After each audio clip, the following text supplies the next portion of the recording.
Hi, my name is Tyler Church, and this is my companion video for the first paper of the semester. Before I do anything, I'm going to try to send it to you, but in case it does not work, here's my table. For the first assignment, I was requested to record my media consumption for the past week. I did that. I recorded things such as how much I text, the books I read, the social media that I was on. I tried to record the time that I was actively engaging in it. This is specifically important for music, I think, because music is on constantly, I think, in our world between work, the radio. If you go into the gym, there's music playing in the background. So I only wanted to count these things when I was actively engaging in them. If I turned on a song, I counted that time. If I was actively on social media, I counted that. If I was browsing the internet for a purpose rather than just looking something up, I counted that. But here it is again. My least time spent was on learning or any information gathering media. For this, it was phone calls and books. Most of my phone calls were made at work. I didn't really want to count work stuff. However, I wanted to put something in for phone calls because I do make lots of phone calls, and I do make lots of phone calls at work. And it's important that I'm able to make them and learn whatever I need to learn from the customer or give information out to them. Books, mostly textbook reading for school.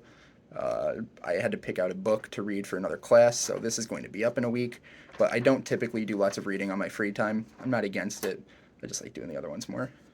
Um, the next big one is social, and you can see social mostly under social media, some under web browsing. 20 hours for each of those, very high numbers, I think, but I think social media and web browsing are things that people are able to abuse a little bit. Very easy time wasters. You can scroll on your phone constantly. In media, especially this online media, is a lot easier to get control of nowadays. Think maybe 100, 200 years ago, before we had labor laws, before we had easily accessible formal education, when people really didn't know that much, books weren't as accessible. And now look at today, when you're able to get a smartphone for relatively cheap, you're able to get a normal phone for relatively cheap. You have access to libraries, you're able to use the internet.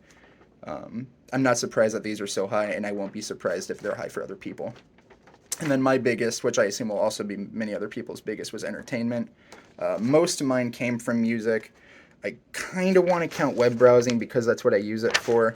But gaming, I mostly use media for entertainment purposes. I mean, I get my news from it and all that, but on my free time, if I'm not at work or at school or at the gym, I'm probably on my phone or on Xbox or something like that. I think there are parallels that can be drawn between my results and lots of other people. I think people are able to sit online and consume media very easily right now, and I think people are aware of that. But it's kind of a new problem because people aren't used to having to deal with the internet as much. I was born in 2000, so I grew up with the internet, and there's not a lot of people that grew up with it. But I would say that as an adult, I use the internet just as much as everyone else. So is that concerning? That's up to you.